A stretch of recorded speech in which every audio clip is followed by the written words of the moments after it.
This is going to be a quick highlight today because I think it's going to be important and help people going forward. We had a real nice sell-off at like especially around 8:45, but it was something I think people need to start paying attention to. Cuomo says net hospitalizations are down significantly. He's giving his press conference. But here's what I want people to know and remember and take from today is the second day we've heard that a big box retail store, Neiman Marcus today, JCPenney, I think yesterday, have failed to make a bond payment. I think if this creeps in to be a problem, it's a problem. And I think we didn't go down coincidentally when that came across the wires this morning.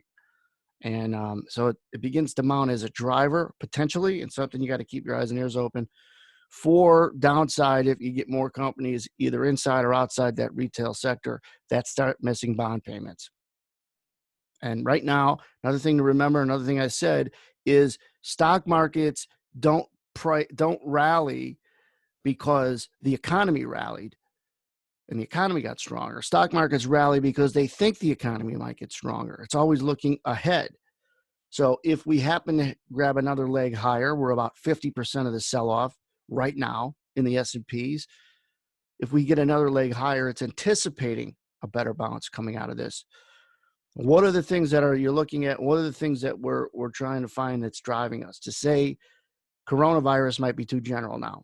To say the numbers that are coming that see a flattening, to see some downside might be too general now. So you got to dig into what structure are we looking for? What kind of prior month prints are we getting from economic numbers that begin to show a precedent of where jobless claims is coming from? Is it getting better or getting worse? Retail sales yesterday, some manufacturing data.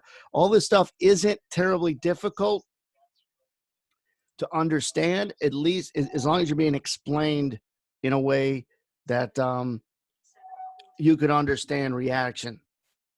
You can understand what's what there is to anticipate. That's where it becomes less hard to trade the reaction, understand the reaction, when you can anticipate what the story is because you know what's driving the market.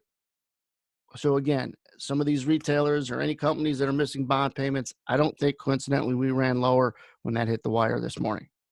I think with retail sales, I think with the manufacturing data, I think the first month or so, which is this month, that are starting to look back on what March was doing when we shut down, starts to become some structure as to how bad was it, where do we go from there. So in the coming months, including May, June, July, August, there's a lot of structure and precedent set with where the bottoms could be with numbers, could be with jobless claims, could be with subsequent stimulus.